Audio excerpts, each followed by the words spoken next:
blind guy TV and something very different. This is part 3 of Andrew, me, building a radio-controlled aeroplane. And it's taken 2 weeks, but we've made progress. As you can see here, I'm behind the camera at the moment, obviously. This is the right-hand fuselage side. You can see the engine bearer is in, and I've strengthened all the way along to the tail. There we go.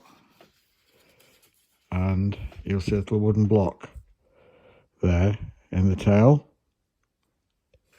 That matches up with the fuselage, the other fuselage side, which sits in there when it's together. Quite difficult to do this one-handed, but I'm doing it. So that's the other fuselage side, as you can see. And of course the fuselage will be about 2 to 3 inches wide when it's finished. So the fin will fit in and on here, the tail fin, and the tail plane will sit underneath. And I've designed that on purpose because the wings, you can see the top of the fuselage is straight. All the way along it's straight. That gives me a perfect angle of attack. In other words, it's absolutely level. The engine bearers are run down about 5 degrees. So the engine, which sits on here, will have a slight what's called down thrust. Okay.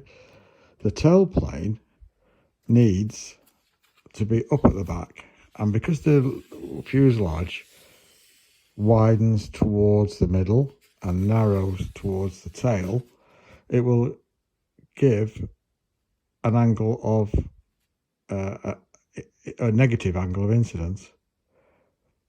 Yeah, and that will make this single channel model aeroplane hopefully very stable.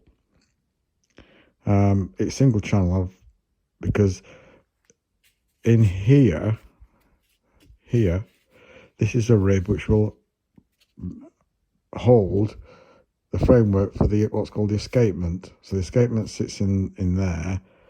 The control rod for the rudder goes all the way back through there and through this wooden block. There'll be a hole in the wooden block with a brass bearing, and that will operate the rudder. All right, and also there will be running down from the escapement will be a rubber band which you will wind from the tail. Right, is that right? Okay. So we also need a tail fin, which I've actually just started building if I can find it. Put that back. It's just here. Now it's got pins in at the moment because it's holding it together. I'm going to turn it that way. That, there we go. That is the tail fin, all right? So it's got a hardwood leading edge which will go down inside the fuselage to hold it in place. It's got extra balsa support which will again go down inside the fuselage, and then the rest of it will sit on top of the fuselage, and there will be an added bit here. So this is where it goes flat. There'll be an extra strake coming out here like that. The rudder will sit at the back. It'll be hinged. That'll be left rudder, right rudder. And that's all you get in a single channel model aeroplane. Simple as that. So, 2 weeks, very, very part-time. I sometimes get up in the middle of the night and just glue something else on if I can't sleep. There we go. All right. Please continue to watch this channel. This was part 3. There's going to be part 4 and onwards. Subscribe, like if you like it, and comment. Let me know your comments. Let me know your modelling experiences, and pass it on to your friends. So for now, it's quite late. I think it's midnight. I'm going to tuck into bed and go to sleep. So bye for now. Bye.